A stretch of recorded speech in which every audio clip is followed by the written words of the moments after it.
Hello everyone, my name is Lodro Rinzler. This is the How to Love Yourself and Sometimes Other People talk. So I wanted to get into some of the Buddhist philosophy around love. And the way we'll do that is we'll talk a little bit about where we often get stuck in this important topic of love. Really, a lot of times we get stuck around how to love ourselves, and then we can talk about how love manifests in all of its various forms. When we are alone, when we're dating, when we're in a long-term relationship, when we're actually going through a heartbreak, a dissolution of a relationship. And along the way, we'll also touch on the Four Noble Truths that the Buddha taught and how those could actually be mapped onto a romantic relationship alongside some of the limitless qualities that the Buddha encouraged for us to cultivate more love in our life. Not just for ourselves and for one romantic partner, but for all beings. So my goal here is that we could have a pretty frank and honest discussion around where we get stuck and how we can actually bring more love into every aspect of our life, not just the romantic aspects, but every relationship we have with other human beings. So a big topic, to be sure, but one that I think is really important. If we don't actually crack the nut of love and how to actually love in our life, then we're going to live a very cloistered and a very unhappy life. So let's start with where a lot of us start, which is the idea that we actually aren't worthy of love. And this is a bummer. This is a pretty horrible thing that I have found that a lot of us fall prey to. The idea that we are not worthy of another human being's love. My first book was called The Buddha Walks Into a Bar, and I traveled very widely for it to 35 cities, which I will never do again, but it was a wonderful experience at the time. I was in my late 20s. I had the energy for such a thing. And I did this workshop pretty consistently. At the end, everyone had the opportunity to write down something that they were challenged by, an obstacle that they were working with, something that was coming up in their life that felt important to them, and write it down anonymously. So we would collect all of these things, put it in one big bowl, form a circle, practice some meditation together, and then I would pull one of them out and read it out loud, allow it some time for contemplation, and then if there were individuals who were participating that wanted to offer their own wisdom or some of the teachings that we had studied that day to that particular topic, then they were welcome to do so. And I remember I was in Boston, and I pulled out this slip of paper at the end of a pretty intense workshop. And it was written in cursive handwriting, and it's really like ingrained in my mind. This person said, "My boyfriend has never said that he loves me. I don't feel worthy of his love." My heart sunk in that moment, and I was like, shoot, like I've got to... All right, let's see what people have to say. And people had some really lovely things to say in terms of communication within a relationship and asking for what you need and things like that. But it felt like there's more to it than that.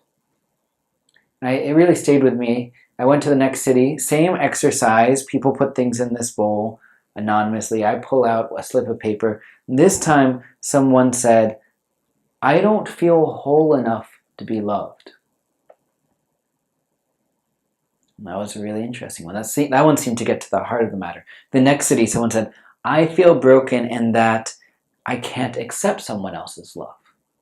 Next city, someone just said, "I'm not worthy of being loved." Straight up, that's really it. Like, we actually don't always believe that we are capable, worthy, accepting of another human being's love, that there's something inherently wrong with us, and we're alone in that. It's just us. Everyone else should get all the love in the world except for me. Me, I'm too beyond repair. I'm too messed up. And it's really not just you, if you have ever felt that way. It's a vast majority of people. Because we actually have this society that is based in a lot of movies and billboards and internet ads and all sorts of things that say, you're not good enough, actually. We always have this little voice, a societal voice whispering in our ear saying, you need more to complete you. You're right, you're not whole. You need something else. Here, let's get you this product.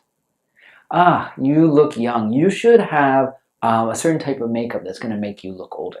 You look a little bit older. You should have a certain type of makeup that makes you look younger. It's really like it's never okay to be who you are according to the advertisements and the consumer culture that we live in. It's the idea that you always need something external to yourself if you're actually going to be okay. So it's not surprising that so many of us feel that sense of like, oh, I've got to go outside of myself in order to be validated, to be whole, to be complete. It's because we're raised in this culture that says you're right.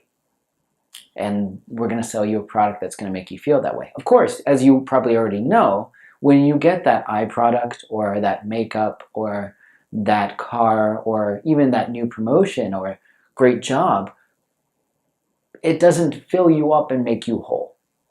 These things also change and evolve, and the eye product is outdated in 6 months and there's something new that you should buy. The car breaks down and it's not as wonderful and doesn't have that fresh car smell after a few months. The job or promotion gives you more stress and you're working more hours and you're not actually happy. So if these external factors aren't actually giving us happiness, what hope do we have? So we become completely distraught. And actually, I feel like this is the point where many people start to explore Buddhism and meditation practice. The idea that we've tried everything else. We've tried drinking a lot. We've tried sleeping around. We've tried online shopping, Netflix binging, you name it. And it hasn't made us whole. So maybe we need to look at our own minds. And when we talk about Buddhism, obviously we have to talk about the historical Buddha, Siddhartha Gautama, who lived 2,600 years ago, a gentleman who was not unlike you and me. He was a human being. He was a person. He was not some god sent down to save us. He was not some extraterrestrial being who was sent to Earth to, make us worship him. He was a person. He was a person who lived a very cloistered life. He was said, when he was a baby, his father, who was a local, some people say king, he's a king of a little fiefdom to some extent. So the king says, let's get that spiritual sage to come look at my kid. And the sage comes and looks at Siddhartha Gautama and says, this person's either going to become a great spiritual leader or a great king, like you. And the king of the local fiefdom obviously said, those are the two choices. I'm not going to let my son go become some spiritual person. I need him to run the family business. So Siddhartha was raised in this incredibly cloistered environment where all of these external factors were given to him.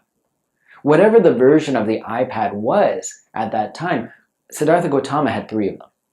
And if one of them ever broke and the screen shattered, they would say, Siddhartha, look over here. And he would look, and then someone would swap it out for a new one, and he would never know. If anyone ever became ill, they were swept out of the palace grounds so that Siddhartha would never see them. And then when they felt better, they could return. So he never knew that people would ever get sick. Anything that he wanted was there. Dancing people, musical instruments, really whatever great food and sensual enjoyments that existed at that time, they were his. And the Siddhartha Gautama then left the palace because he realized that he had to see the community that he was going to rule over. So the king arranged for a few rides outside of his particular cloistered environment, really tried to make sure that Siddhartha wouldn't see anything upsetting.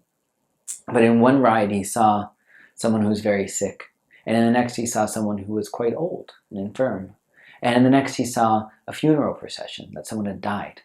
And it's remarkable when you think about it. Siddhartha Gautama, here he is in his late 20s. He had never been exposed to sickness, old age, and death. No one ever told him about these things. He never knew anyone that had died. He never had seen when other people got sick. He had never seen someone who was very old. He didn't realize that these things would happen to him. So it was sort of a big mind crunch situation, I imagine, for him. And the last trip he took outside the palace walls, he saw an ascetic, a spiritual person, and he said, maybe I should flee this life and go pursue this relief from suffering. I'm so overwhelmed by the suffering that I'm now experiencing. I need to go look for a solution. So he fled the palace in the middle of the night and literally went to the other end of the spectrum, torturing himself in the name of spiritually, abstaining from eating food, doing horrible things to his body. Lots of ways that he really put himself through the ringer as an ascetic. Finally, he sat down, and having already concluded that his happiness was not going to be found in all of those external factors of either the extreme wealth and luxury of his palace upbringing or the extreme poverty and torture of his ascetic behavior, he said, okay, I'm just going to try and find a middle way for myself. I'm going to sit down under this tree. This looks like a good tree, and I'm just going to meditate on the breath in a way that we will not so long from now during this session. And he sat there and focused on the breath as a way to actually wake up to what is going on right now. So the more that the Buddha looked, the more that he realized that at his core, he wasn't basically messed up. He was able to wake up in a very big way. When we talk about the Buddha attaining enlightenment or nirvana, what we are talking about is him waking up to the nature of reality, waking up to the nature of his own mind, to see things extremely clearly. And when he did that, there was no going back. So what did he see when he attained enlightenment? He saw that not only was he not basically messed up, what we would say in my tradition, that of Shambhala Buddhism, we would say he realized that he was basically good, that he was basically whole, that he was basically peaceful, that he was basically wise, that he was basically kind, and yes, that he was basically worthy. In fact, there's a moment that I've often been reflecting on lately, where as the Buddha is sitting there, there's this demon king Mara who comes to distract him. You can either think about this as an actual being that came to distract him, or, just the sorts of distractions that do come up when we start to meditate. All of the various ways that we doubt ourselves and all the various ways that we trick ourselves away from actually waking up. So Mara's there, and Mara's sending like demon hordes and all sorts of distractions, like sensual pleasures, all these things. Finally, Mara at the end is getting frustrated, looks Siddhartha Gautama in the eyes and just says, "Listen, chief." I imagine that Mara said something like one of these like backhanded like friendship things like chief or boss or something like, "Listen, chief, who do you think you are to actually attain enlightenment?" And the Buddha, in that moment, didn't say anything, but just simply took his hand and touched the earth, which was a gesture that as the earth, with the earth as his witness, he was innately worthy of enlightenment. And it said in that moment the whole earth shook, and Mara fled, and the Buddha was free to attain enlightenment. So really the last obstacle to the Buddha attaining enlightenment, Siddhartha Gautama becoming a Buddha, was him realizing his own self-worth. That he was innately worthy of waking up. So that's a historic example, right? So we don't look to the Buddha as some god or celestial being. We think, oh, that's an example of a human being who is able to wake up in an extraordinary way.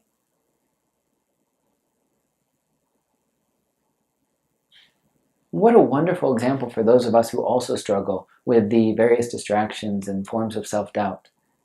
That we could just say, oh, I'm inherently worthy.